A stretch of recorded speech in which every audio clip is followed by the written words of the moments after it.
ప్రభుత్వ ఆస్తులు తాకట్టు పెట్టి డబ్బులు బారో చేశారు. అధిక ఇంట్రెస్ట్ పెట్టారు. ఆ రోజు మనం పేపర్లు చదువుకున్నాం. MRO office, primary health centres, ఇవన్నీ ఇంకొక పక్కన సర్క్యూట్ హౌస్, ఇలాంటి ఆస్తులు పెట్టి తీసుకొచ్చే పరిస్థితికి వచ్చారు. రేట్ ఆఫ్ ఇంట్రెస్ట్ కూడా 12%, 13%. ఇష్టానుసారంగా ఎప్పుడైతే డబ్బులు కట్టరు అనే నమ్మకం లేనప్పుడు, క్రెడిబిలిటీ లేనప్పుడు ఎక్కువ ఇంట్రెస్ట్ పెట్టే పరిస్థితి వస్తుంది. అలాంటి ఇంట్రెస్ట్ కూడా పెంచి తీసుకొచ్చారు. ఈ రోజు దిశ మళ్ళీ కేంద్ర సహకారంతో కేంద్ర మంత్రి గారు కూడా పూర్తిగా సహకరిస్తున్నారు. ఫైనాన్స్ మినిస్టర్ గారు ఇప్పటికే 43,295 కోట్ల రూపాయలు రీషెడ్యూల్ చేపించాం. దీనివల్ల 327 కోట్ల సంవత్సరానికి బెనిఫిట్ వస్తుంది.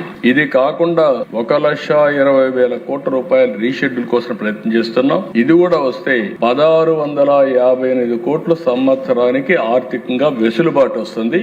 దీనివల్ల కనీసం ఒక స్కీమ్ ఇవ్వడానికి అవకాశం ఉందని ముందుకు పోయే పరిస్థితిలో ఉన్నాం. దిశ అంటే ఏ విధంగా ఒక్కొక్క స్కీమ్ కి ఏ విధంగా ముందుకు పోతున్నాం, ముందుకు పోయే పరిస్థితికి వచ్చాం.